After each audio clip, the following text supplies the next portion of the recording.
जलन। ममता बहुत ही सीधी और प्यारी लड़की थी, वहीं सुनील एक सरल और आगे बढ़ने की सोच रखने वाला लड़का। सुनील, बेटा सुनील कहाँ है? अरे जरा एक गिलास पानी तो दे दो। हाँ माँ, अभी आया। क्या माँ, पानी तेरे सर के पास ही तो रखा है, क्या हो गया है? तबीयत खराब है क्या? अरे नहीं नहीं, वो उठने का मन ही नहीं कर रहा था, तो देखा ही नहीं। वैसे क्या कर रहा है? यहाँ बैठ ना मेरे पास। माँ पढ़ रहा था। वो क्या है ना, नौकरी में तो वक्त नहीं मिलता, अब ऑफिस से घर आकर ही तो वक्त मिलता है। अच्छा ठीक है, पढ़ ले जा बेटा। सुनील पढ़ लिख कर और आगे बढ़ना चाहता था, लेकिन माँ की तबीयत खराब देखकर सोचता है कि शादी ही कर ले।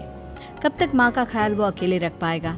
तो एक दिन, माँ ये ममता है, मैंने इससे शादी कर ली है।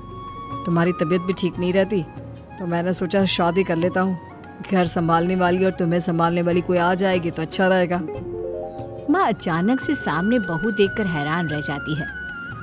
बेटा ये क्या बात होती है? न बैंड, न बाजा, न दहेज, न शगुन, ऐसे कैसे बहू आ गई? माँ तू तो जानती है, मैं नौकरी के साथ पढ़ाई कर रहा हूँ, तो कहाँ से इतना पैसा बचा पाता कि धूमधाम से शादी करता। वैसे भी माँ, लोग तो आकर खाकर निकल जाएंगे, इसलिए बस वैसे ही। माँ जी, मैं आपका ख्याल रखूंगी। वैसे भी ये आगे की पढ़ाई कर रहे हैं, अच्छा कुछ कर गए तो सबके दिन फिर से अच्छे आ जाएंगे। सास को ममता की बात ठीक तो लगती है, लेकिन मन में कहीं ना कहीं लगता है कि कहीं बहू बेटे को लेकर फुर्र ना हो जाए और फिर तो वो रह जाएगी अकेली। बेटा देख, मेरा जो कुछ भी है वो सुनील ही है, और सुनील का भी अब इस दुनिया में मैं ही हूँ और कोई नहीं। क्या सुनील? बिल्कुल माँ, लेकिन आज से ममता भी मेरे जीवन का अहम हिस्सा है, जैसे तू है। सास को बड़ा बुरा लगता है कि उसकी सल्तनत में कोई और हिस्सेदार कैसे हो सकता है। कैसे कोई और उसके 30 साल के बेटे की जिंदगी में अचानक से आकर बराबर का हिस्सेदार बन सकता है। देख बहू, मैं भले थोड़ा बीमार रहती हूँ, लेकिन इसका मतलब यह नहीं कि घर की चीजों में मेरा कंट्रोल खत्म हो गया है। मैं आज भी इस घर की रानी हूँ, समझी? बेटा सोचता है कि ये माँ को अचानक से क्या हो गया। कल तक जो माँ कहती थी कि जिंदगी का कोई भरोसा नहीं, वो अचानक से जंग के मैदान की झांसी की रानी कैसे बन गई? माँ क्या हो गया है? सब ठीक है ना? अचानक कैसी बात कर रही हो? ममता का आज पहला दिन है, स्वागत करो उसका। आसपास की आंटियों को बुलाओ, नई दुल्हन की मुंह दिखाए करवाओ। खैर, सास होने का फर्ज निभाती है और बाद में एक सहेली के साथ बाहर निकल जाती है। क्यों री बताया नहीं कि बेटे का ब्याह कर रही हो? वैसे तो सारा दिन हम ही में घुसी रहती हो। अरे मुझे भी तो अभी पता चला, क्यों अचानक सर पर लेकर आ गया। कहता है बहू है माँ तुम्हारी, अब इसको भी इतना ही मैं प्यार करता हूँ जितना तुझे करता हूँ। लो जी, ये क्या बात होगी? क्यों इतना प्यार करता है? अरे माँ का प्यार तो ज्यादा होता है। अब उसको तो कोई दूसरा पति मिल सकता है, लेकिन तुम ही बताओ, क्या माँ की ममता किसी और की हो सकती है? ना जी ना, बेटे को समझाओ ये बात। अरे क्या समझाऊं, मुझे तो खुद ही समझ में नहीं आ रहा कि क्या हो रहा है। जो बेटा कल तक माँ माँ करता था, अचानक से बीवी बीवी का राग आलाप रहा है। देखा, उसकी बीवी ना सुंदर और जवान है। सुंदरता के आगे तो एक से एक नहीं टिके। तो तेरा बेटा किस खेत की मूली है? सास को भी समझ में आ जाता है कि बहू की सुंदरता के आगे माँ का प्यार किसी काम का नहीं।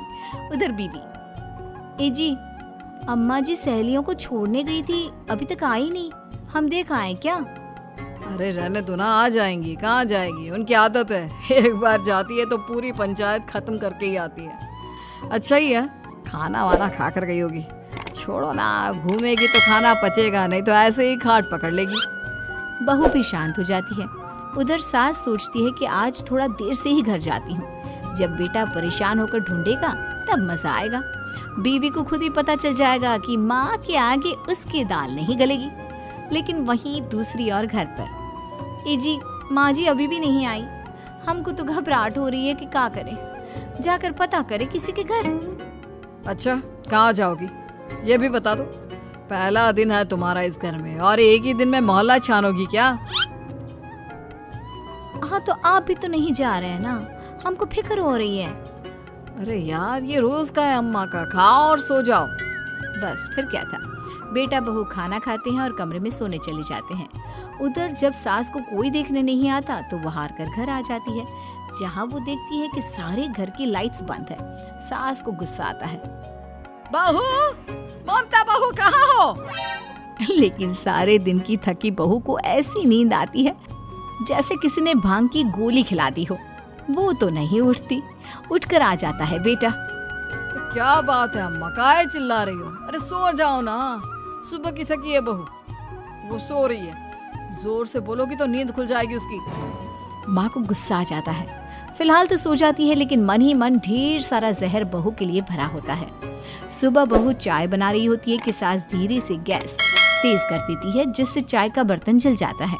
और जैसे ही बहू चाय का बर्तन उठाती है, उसका हाथ जल जाता है। मेरा हाथ जल गया। वो जोर जोर से चिल्लाकर इधर उधर भागती है कि सास थोड़ी देर में उसके हाथ में पानी डाल देती है।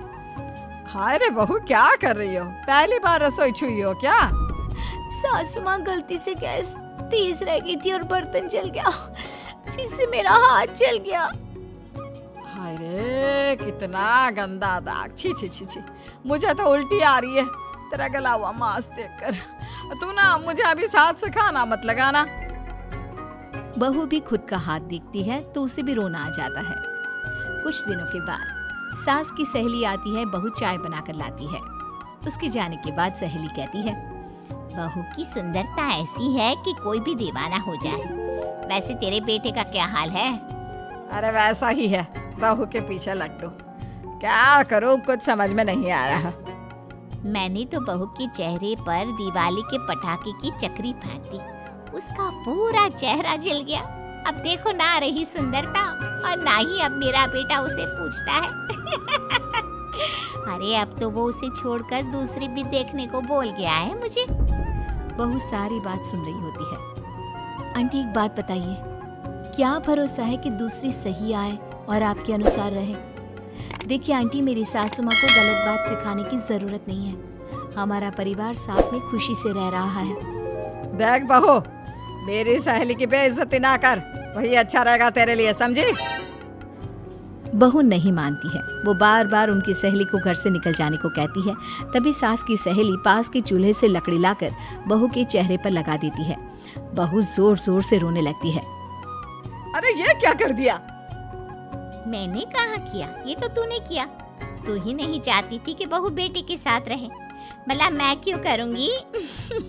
मैं तो चली, निपटो अब। बहू रो रही होती है, दर्द से चिल्ला रही होती है, लेकिन सास उसे डॉक्टर के पास नहीं ले जाती। तभी पति आता है। क्या हो गया ममता? ये दाग कैसे लगा? कैसे जली? ममता कुछ नहीं कहती, बस दर्द से करा रही होती है। पति माँ की तरफ देखता है। हो ना हो माँ, ये पक्का आपका काम है। आप ही ममता से जला करती थी ना। देखना माँ, अब पुलिस आएगी, केस बनेगा, लेकिन पहले मैं ममता को अस्पताल लेकर जा रहा हूँ। सभी अस्पताल जाते हैं, जहाँ डॉक्टर ममता की सास से कहते हैं, आपने तो नहीं जलाया ना बहू को? अब ममता की सास के तो पसीने छूट रहे होते हैं। वो घबरा कर कहती है, ना ना डॉक्टर साहब, कैसी बात करते हैं? हम क्या जलाएंगे अपनी बहू को? डॉक्टर ममता के पति से पूछते हैं, देखिए, क्योंकि ये ससुराल में जली है तो मामला पुलिस का बनता है, तो आप पहले पुलिस को बुलाइए, तभी इलाज पूरा होगा। सास डर जाती है कि अब तो बच्ची जिंदगी जेल में ही रहना होगा। रहने दीजिए ना, पुलिस को क्यों बुलाना? सारी हंसी खत्म हो जाएगी जब पुलिस के डंडे पड़ेंगे। बहू को जलाना भले ही बहुत आसान हो, लेकिन उसके बाद सारी जिंदगी जेल की हवा खाना। सास डर जाती है। पुलिस आती है। पास लेटी दर्द से करा रही ममता स्टेटमेंट देती है। तो क्या हुआ था? कैसे जली आप? ममता पास खड़ी सास को देखती है। बेटी बताओ, कैसे जल गई तुम?